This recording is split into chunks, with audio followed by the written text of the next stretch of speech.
എല്ലാ പ്രിയപ്പെട്ടവർക്കും ഈ ചാനൽ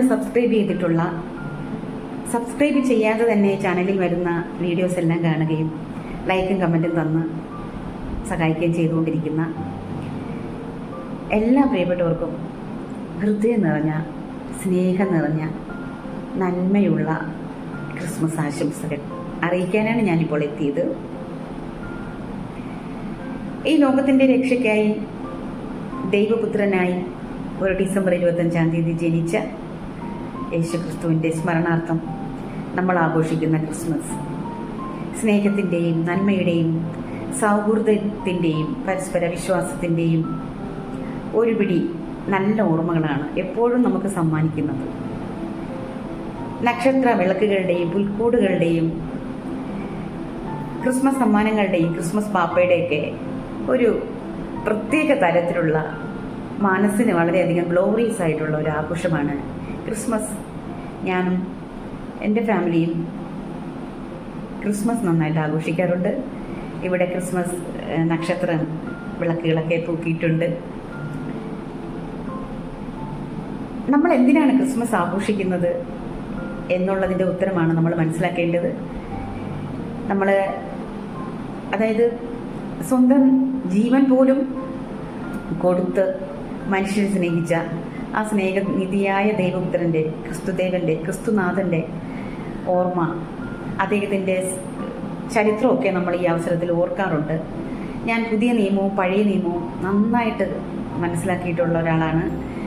പഴയ നിയമവും പുതിയ നിയമവും ഒരുപോലെ ഞാൻ വായിക്കാൻ ഇഷ്ടപ്പെടുന്നു. എങ്കിലും എനിക്ക് പഴയ നിയമത്തോടാണ് കൂടുതൽ താല്പര്യം. പഴയ നിയമത്തിൽ പറഞ്ഞിട്ടുള്ള എല്ലാ കാര്യങ്ങളും തന്നെ നമ്മുടെ ഇപ്പോഴത്തെ നിത്യജീവിതത്തിൽ പോലും അതിൻ്റെ സ്വാധീനങ്ങളും അതിൻ്റെ എല്ലാ വിധത്തിലുള്ള അംശങ്ങളും ഉള്ളതായിട്ട് തന്നെ ഞാൻ വിശ്വസിക്കുന്നു.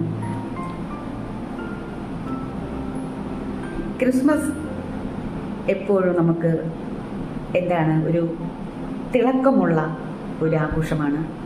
നമ്മൾ പരസ്പരം ക്രിസ്മസ് സന്ദേശങ്ങൾ അറിയിക്കുന്നു, നമ്മൾ പരസ്പരം സമ്മാനങ്ങൾ കൈമാറുന്നു, സ്നേഹവും സൗഹൃദവും പരസ്പരം ഊട്ടിയുറപ്പിക്കുന്നു. ഈ അവസരത്തിൽ ബൈബിളിലെ ഒരു വാക്യം ഞാൻ നിങ്ങളോട് പറയാൻ ആഗ്രഹിക്കുന്നു. ദൈവം നമുക്ക് അനുകൂലമെങ്കിൽ നമുക്ക് പ്രതികൂലം ആരാണ്? സത്യമല്ലേ? എന്തൊരു സത്യസന്ധമായ വാചനമാണ് ഞാനിപ്പോൾ നിങ്ങളോട് സംസാരിച്ചത്. നമുക്ക് എന്ത് പ്രതികൂലവും വന്നോട്ടെ, നമ്മളെ ആരും ഒറ്റപ്പെടുത്തിക്കോട്ടെ, ദൈവം നമ്മളോടൊപ്പം ഉണ്ടെങ്കിൽ, ദൈവം നമുക്ക് അനുകൂലമാണെങ്കിൽ നമുക്കൊരു പ്രതികൂലവും ഈ ലോകത്തില്ല. ബൈബിളിൽ ഏറ്റവും എന്നെ അട്രാക്റ്റ് ചെയ്തിട്ടുള്ളൊരു വാക്യമാണ് ഞാൻ നിങ്ങളോട് ഷെയർ ചെയ്തത്. അപ്പോൾ ഞാൻ നിങ്ങൾക്ക് എല്ലാവർക്കും വേണ്ടിയിട്ട് 2 ലൈൻ പാടി അവസാനിപ്പിക്കാം.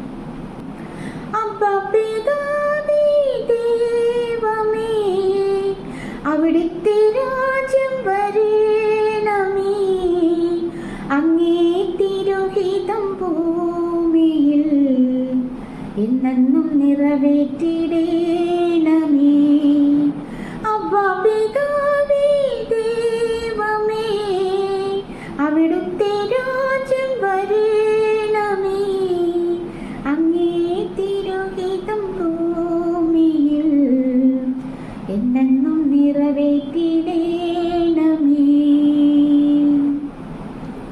ഒന്നുകൂടി എല്ലാവർക്കും merry Christmas and a happy new year in advance. Bye bye. Sindhu Krishna official.